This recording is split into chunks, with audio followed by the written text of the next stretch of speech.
एक दामाद रात के अंधेरे में अपने कमरे में रजाई ओढ़ के लेट जाता है। वहाँ उसकी सास दबे पैर उसकी रजाई के अंदर आ जाती है और प्यार मोहब्बत की बात करते हैं, मीठी मीठी बात करते हैं और संबंध बनाने के बाद वो अपने कमरे में चली जाती है।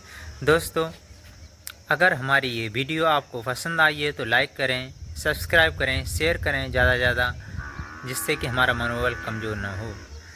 सो दोस्तों, सीधे ले चलते हैं आपको मेन टॉपिक पे। इस टॉपिक को सुनने के बाद आपको काफ़ी मज़ा आएगा। दोस्तों, ये कहानी सच्ची घटना जो है ये राजस्थान के श्री गंगानगर की है, जहाँ एक परिवार में 4 सदस्य रह रहे होते हैं। सीमा, सीमा की माँ, सीमा के पिता, भाई। अब सीमा की शादी योग्य हो जाती है तो उसके माता पिता उसके लिए लड़का देखने लगते हैं, यानी खोजने लगते हैं। इधर उधर काफ़ी दिनों से देख रहे होते हैं तो उन्हें पास के ही गांव में एक लड़का नज़र पड़ जाता है और उसे वहां पक्का कर देते हैं, यानी रुखाई कर देते हैं। और उसका जो तारीख 15 दिसंबर 2021 रखते हैं कि आपको इस तारीख को बारात लानी होगी। तो दोस्तों, लड़के का नाम दिनेश होता है, जो कि पैसे से एक स्व व्यवसायी होता है। उसकी एक घर की निजी दुकान होती है मोबाइल की, और दुकान भी काफ़ी अच्छी तरह से चल रही होती है। दोस्तों, दिनेश अपने तय तारीख के तहत अपने गांव से बारात ले जाता है और 16 तारीख को वो सीमा को के साथ फेरे डालकर अपने घर ले आता है। दोस्तों, ससुराल आते ही सीमा देखती है कि मेरे परिवार में मेरे सास ससुर और दिनेश हैं, जो कि उसके सीमा के सास ससुर यानी दिनेश के माता पिता लंबी समय से परेशानी से रोगग्रस्त थे। रमेश सीमा के लिए कोई कमी नहीं छोड़ता, हर प्रकार से उसे खुश रखता है।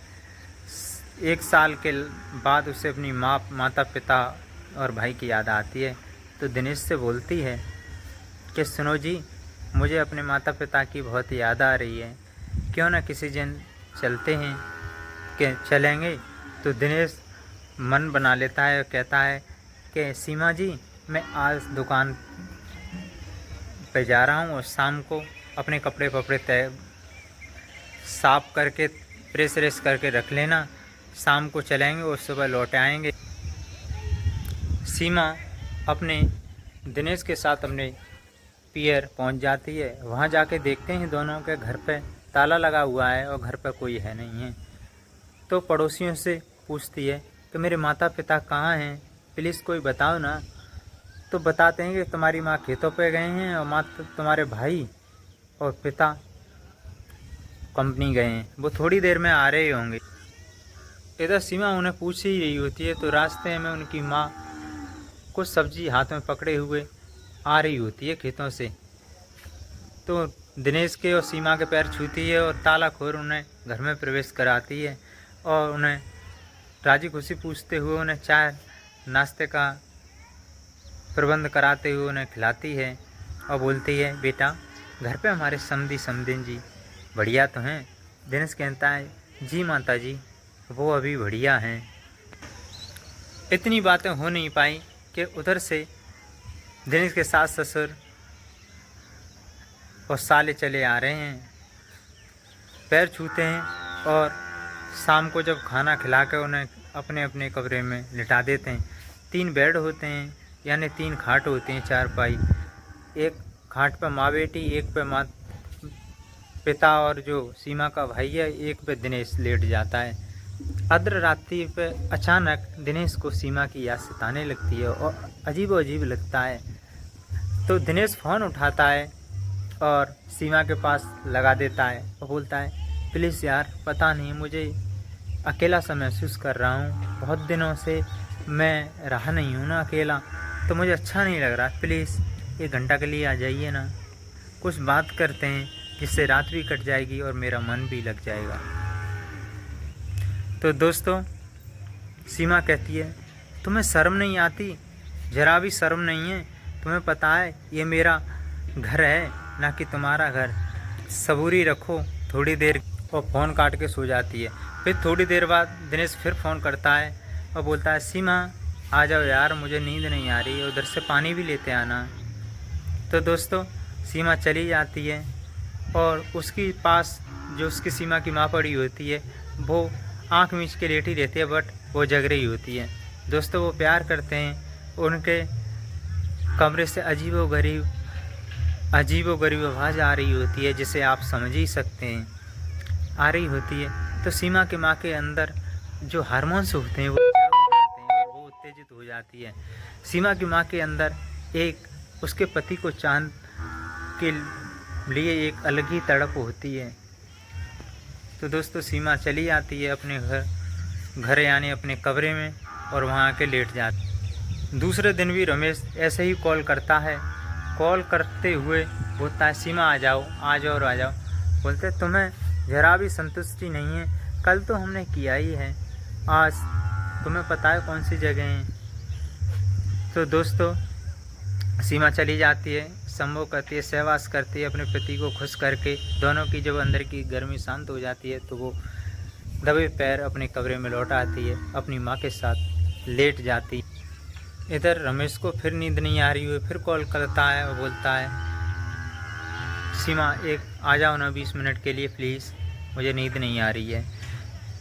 सीमा कहती है मैं नहीं आ पाऊँगी, मुझे नींद आ रही है, और वो सो जाती है।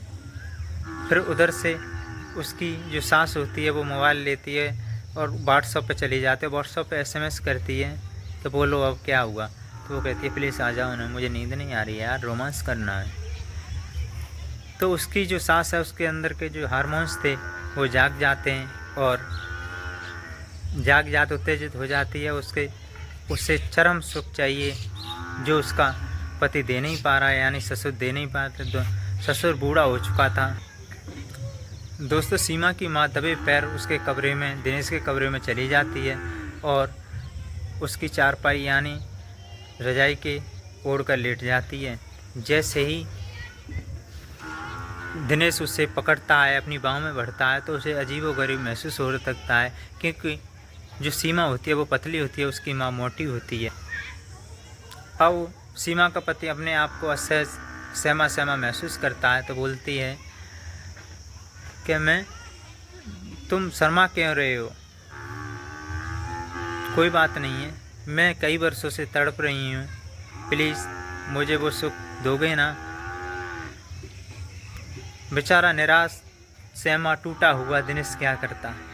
ज़्यादा रिक्वेस्ट करने के बाद दिनेश मान जाता है और वो सब कहने के मुताबिक करने वो दोनों गर्म हो जाते हैं। उनके जब पूरा सेक्स यानी संभोग करते हैं और उन्हें चरम सुख प्राप्त होने के बाद सास दबे पास सीमा के कमरे में उसकी चारपाई पे जाके लेट जाती है। ठीक अगले दिन फिर कॉल जाती है, सीमा की माँ आती है दबे पैर और करती है सब करती है और बड़ा खुशी होती है। लगभग सुबह के 3 बजे होंगे कि सीमा की आँख खुल जाती है। सीमा की आँख खुल जाती है तो उधर उधर कमरे में देखती है, फिर लैट्रिन बाथरूम में छत पर जाती है तो वहाँ कोई नहीं है। अचानक ही दिनेश के कमरे के सामने थे वो गुजर रही है तो ये अजीबोगरीब एक अलग फीलिंग की आवाज़ आ रही है। उफ़ आ पट की आवाज़ सुनाई देती है तो वो समझ जाती है कि हो न हो मेरी माँ इसी के अंदर है। तो उसमें लाट जलाते हुए प्रवेश कर जाती है तो सीमा देखती है उसकी माँ और उसका पति दिनेश न्यूड अवस्था यानी नग्न अवस्था में लेटे होते हैं। तो माँ को वो खड़ी खोटी सुनाती, बोलती है तुम्हें शर्म नहीं आई, कहीं जाके मर जाओ, ट्रेन चल रही है। और अपने पति से भी पूछती है तुम्हें इतनी शर्म नहीं, तुम्हें इतने संतुष्ट नहीं हो जब बीवी होते हुए उसकी माँ पर डोरे डालने लगते, ऊधम मचाने लगती है। इधर सीमा के भाई और पिता जग जाते हैं, वो जगह ही होते हैं। पास ही के कोने में एक भारी वस्तु रखी होती है, सीमा दिनेश के सिर पर मार देती है और दिनेश लहूलुहान होकर गिर पड़ता है। और जब देखते हैं उसकी नबस फबस देखते हैं तो वो मृत्यु अवस्था में पहुँच जाते हैं, उसकी मृत्यु हो जाती है। और सीमा अपने कर्तव्य के करे हुए कृत्य पर पछताने लगती है। उसके जो पिता होते हैं पुलिस को फ़ोन करते हैं, पुलिस आते ही पूरे गांव मोहल्ले और शहर में हड़कंप मचता है कि फलाने की लड़की ने अपने ही पति का मार दिया, यानी कत्ल कर दिया या मार दिया। जब पुलिस वाले आते हैं तो सीमा अपनी आप बीती जो सारी व्यथा है वो बता देती है कि सर देखिए मैंने अपने पति को मारा है और किसी ने नहीं मारा, ऐसे ऐसे मेरे पति जो है माँ के साथ ऐसे ऐसे करे मैंने देखे, मैं अपना आपा को बेटी और गुस्से में आके मैंने मार दिया, पर मैंने मारा इसलिए नहीं था कि इनकी मृत्यु हो जाए। पर परमात्मा क्या करता है, अब उनके कानून की नज़रों में सीमा गुनहगार है। दोस्तों ये वीडियो कैसी पसंद आई, इस लाइक करें, सब्सक्राइब करें। इस वीडियो बनाने का उद्देश्य किसी की धार्मिक भावना या मानसिक रूप से पहुंचाना नहीं। इस वीडियो का उद्देश्य समाज में फैल रही कुरीतियों, अंधविश्वास के प्रति जागरूक बनाना है। आप सुरक्षित हैं, आप परिवार सुरक्षित रहें, समाज को सुरक्षित करें। इसी से मैं विदा लेता हूँ दोस्तों। हाँ, इस पर बढ़िया